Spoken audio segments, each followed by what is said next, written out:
Now, when people hear the name Kolo Muani, the first thing that comes to mind, you guessed it, the 1v1 World Cup miss against Emiliano Martinez, where Muani had the opportunity to win France the World Cup. And because of that, everybody thinks he's shit, everybody thinks he's overrated. But what people don't tell you is on the 41st minute of that World Cup final, the game changed. And it changed because of two players that brought a level of physicality that Argentina team couldn't handle. The 44th minute saw the introduction of Kolo Muani and Marcus Thuram.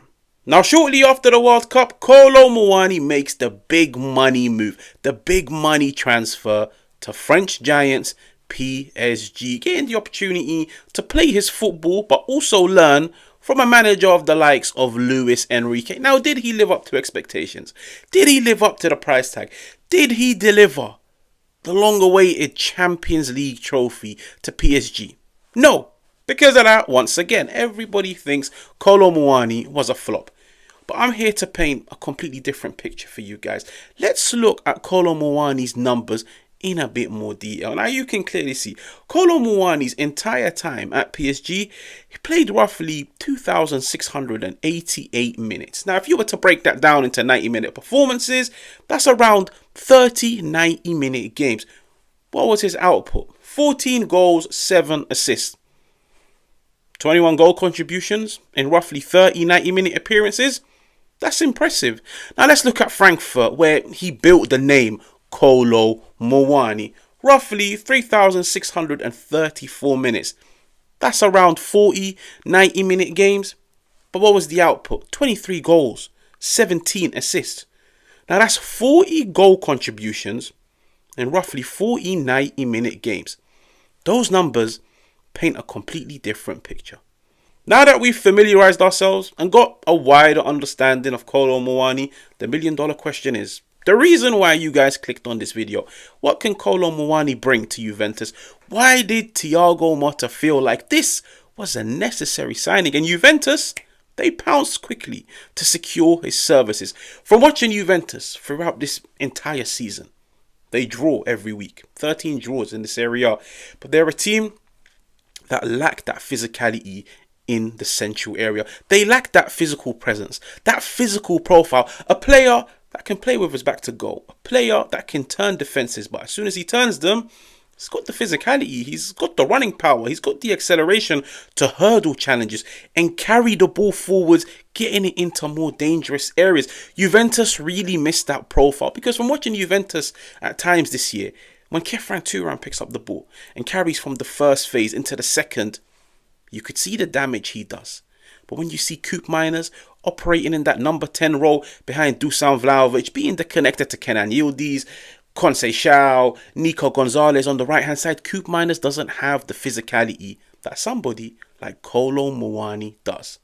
Now, before I focus on what are his key strengths and what he can truly bring to this Juventus team, let's see how Thiago Motta might utilize Kolo Muani. Now, I feel like from the jump, everybody's telling themselves he is the Dusan Vlahovic replacement. Of course, when Dusan Vlahovic is suspended or injured, Kolo Muani would lead the line. If he leads the line, what are the strengths? I feel like this is the temporary solution to Thiago Motta missing out on Joshua Zirkzee. He likes a physical profile in attack. He likes a player that can press from the front, a player that can drop deep, connect the dots, a player that's very selfless in attack, one that will play for the team, create opportunities for his teammates. That is Kolo Muani in summary. Juventus missed out on Joshua Zirkzee in the summer due to Man United securing his services. This might be the next closest thing. And in my eyes, he's definitely got a layer of physicality that Joshua Zirkzee doesn't have.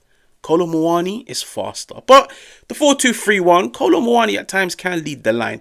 And where he will help Juventus, he is a pressing animal. He presses relentlessly.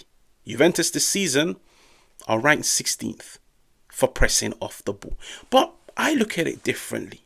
I've seen Juventus struggle with that number 10 role, that connector. And I look at them and tell myself, a physical animal in that position would really elevate this team. I look at it like this. Dusan Vlahovic for me will always be a better ball striker, a better finisher, A number 9 with better movement in the opposition final third. He is a better goal scorer than Kolo Muani, and that is a fact. But Kolo Muani is a better connector of play. He is a better architect in the final third. He's more physically dominant than somebody like Dusan Vlahovic.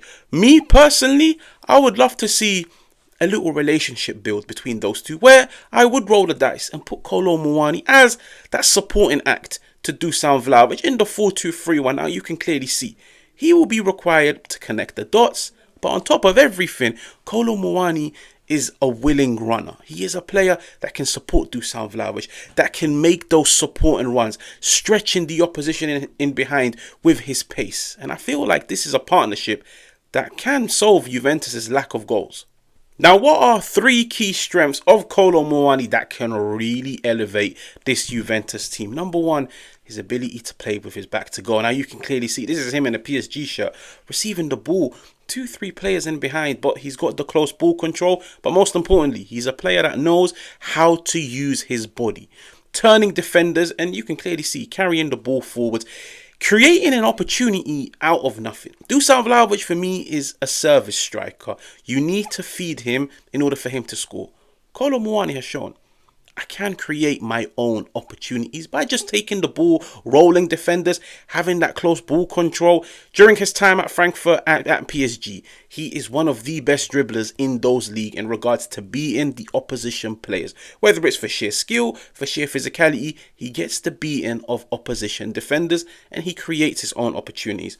Touching on that, he's very direct and dynamic. When he picks up the ball, he wants to take on his man. He wants to take the game to the opposition. He isn't a passive attacker. If anything, he's very aggressive. He's very chaotic. Kolo Muani, for me, falls into that bracket of attackers. And for me, he's like a replica of players such as Marcus Thuram, Darwin Núñez, where they're chaotic. They are a pest. They are the type of number 9s, the type of attacking players that no opposition player wants to come up against. And fair enough, they can be wasteful. Fair enough, at times, their technical ability can hold them back. But they are players that give you 110%. They are players that you will always feel their presence on the pitch. And that chaotic nature they bring to a team can lead to a lot of opportunities. Now, having said all of that, when looking at Kolo Muani, I feel like he wasn't really given a fair crack at the number 9 position at PSG. Why? First season, Kylian Mbappe is there. When Kylian Mbappe is in the team, everybody is a supporting act. You play for Kylian Mbappe. As much as he's got the strengths to connect with Kylian Mbappe, as he's shown throughout his career, it does hinder him. Why? Because it made Kolo Muani the perfect utility player. And when looking at his 18 months at PSG, he is a utility player. One day on the left, one day on the right, one day down the middle. He's played all over the park. But the most versatile players are the most talented. It's their ability to play all over the park and have an impact. Now, Juventus have secured his services on loan. No option to buy, no obligation to buy. 6 months. Show what you can do. If he lives up to it, Juventus will definitely entertain the idea of signing him on a permanent contract. If not, he brings squad depth from now till the end of the season that Juventus desperately need. Time will tell how this signing goes. Now, if you're new, make sure to subscribe, make sure to hit the like button, make sure to let me know what you think in the comments, and I'll catch you guys on another one.